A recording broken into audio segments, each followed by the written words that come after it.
Əzəlli şəhid valideynləri, qarşınızda baş əyirik. Bu gün rahat, sərbəst, azad olmağımız sizin kimi qəhrəman atalara borcludur.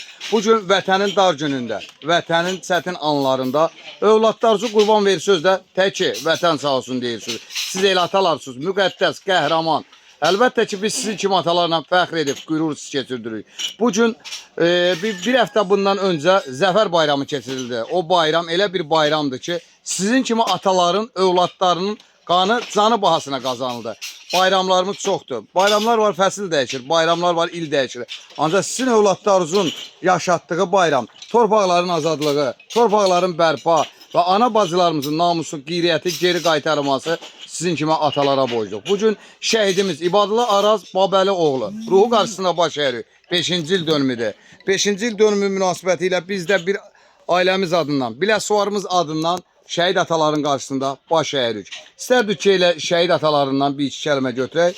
Sonra Arazın atasının qarşısında baş əyərək və Arazın atasından da söz götürməyi özümüzə borc bilirik. Buyur. Selamünaleyküm. Siz de hoş geldiniz inşallah. Bu günləri buraya yığışmışıq. Arazlı İbadlı Araz Babalı oğlunun 5-ci il dönümünü yığışmışıq. Allah onun ruhunu şad eləsin. Amin. Allah Babalı qardaşımıza sabır versin. Ruhunu şad eləsin inşallah şəhidimizin. Allah bütün şəhidlərimizi rəhmət eləsin. Çok sağ ol. Sağ olasın. Teşekkür. Var olasın. Buyur. İlk öncə salamlayıram hər birinizi.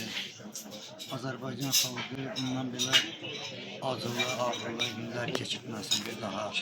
Allah ordumuzu, millətimizi, bayrağımızı qorusun.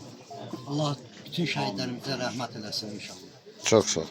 Teşekkür. Çox sağ olun, Allah da sağ olun. Var olasın. Teşekkür. Buyur. Allah Teala bütün şəhid falanların ruhu şad eləsin. Allah bizim dövlətimizi qorusun. Bizim balalarımız getdilər azadlıq, torpağın azadlığından, bu dövlətin azadlığı uğrundan. 1818-ci ilə bu qədər Azərbaycanın torpaqları qaytarılmamışdır. Amma bizim balalarımız getdi, Xocalı qatilləri onları darmadağın etdilər. Azadlıq verilmir, azadlıq alınır qan bahasına. İstər acı olsun, istər şirin. Onlar bizim dövlətimizi qorudular. Bir təməl qoydular, o qiyamətə qədər gedəcək. Necə ki, Kərbəlada insaniyyət sərgisi idi, Allah Teala bir sərgi açdı Qarabağda.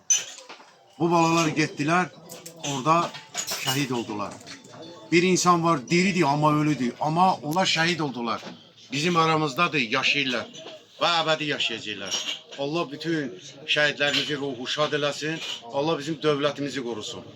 Çox sağ olun, var olasınız. Karşında baş əyirik, gözəl ata. Bax gör, övlad qurban versin də yenə başı dik tutaraq. Təki vətən sağ olsun deyən atalardansınız. Karşıda baş əyirik. Ceyhun dayı, buyur. Hoş gördük. Allah ilk önce bütün şəhidlərimizə ruhunu şad eləsin. Allah şəhid valideynlərimizə səbir versin. Yəqin ki, müqəddəs kişini dinlədiniz. Müqəddəs kişi bizim yerimizə hər bir sözün yerində olaraq dedi.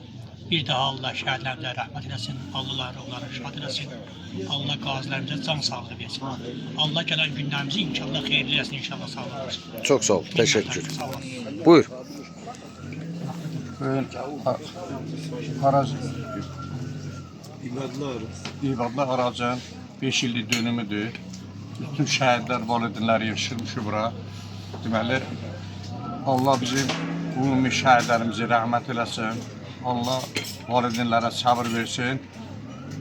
Sağ olun. Allah sizə də razı olsun.